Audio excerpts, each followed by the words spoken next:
Director of Campus Operations. Happy CES.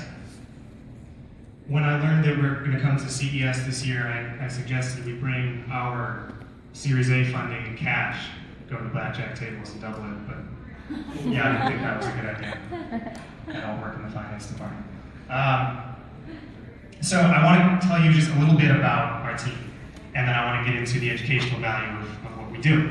So we have a lot of Stanford and Columbia representatives on our team, and they're all very good humored, and they're good sports, and so sometimes I like to toss out a little joke, and I'll say, hey guys, how many Columbia graduates does it take to write an instruction manual? And of course there's no real answer, they just kind of argue about it.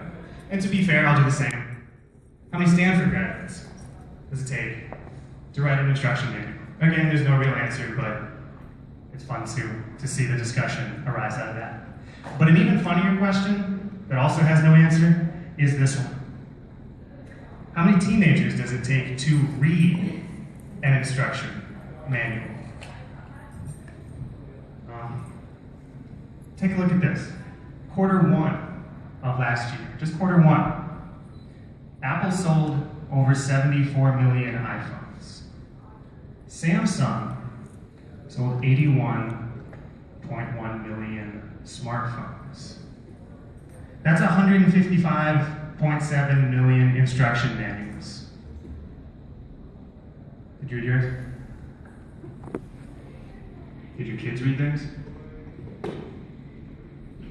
I don't think so. Education has changed, my friends. It's not about what teachers can teach. It's about what kids can learn. What is being learned is a lot more important than what's being taught. So we need to put curriculum in the hands of the students.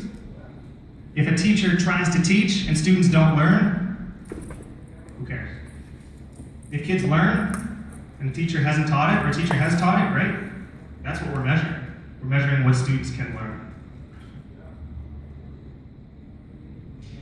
Well, how do kids learn then? Let me give you a hint. It's not by reading instruction manuals. It's also not by reading textbooks. It's by doing. It's by trying. It's by sampling. It's by experimenting. And very importantly, it's by failing and then trying again. This is the educational value of what we're doing, of the Origin Kit and of Castle Rock. Our product is one that can go in the hands of students, and they can sample, they can try their own ideas, they can take risks, they can fail, and then they can keep trying. That's the value of what we're doing. We had the opportunity to see this live just this past fall in our inaugural robotics pioneer program that we hosted in Silicon Valley by our office. We had over 30 students total, ages 10 to 17. And in that room, there were 10-year-old students, 3rd, 4th, 5th grade, new to robotics, using the Origin Kit that you see in front of you, using Castle Rock that Chen sampled a few minutes ago, sitting right next to high school juniors and seniors who had competed in the FRC competition, also using the same equipment. So we have a product here that spans the full scope, middle school and high school. So what are the details? What can we do?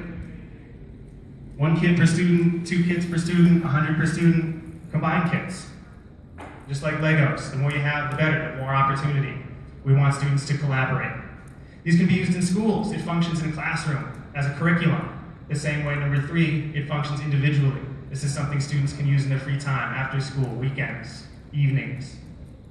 FRC teams, new and veteran FRC teams. This is the equipment that you would be using if you want to compete in FRC. This is the exact equipment to build an FRC eligible robot. And whether they know it or not, students are going to learn C++. The equipment, the Castle Rock, it's gamified, it's colorful, it's easy to use, it's fun, but they're also going to come away learning C++.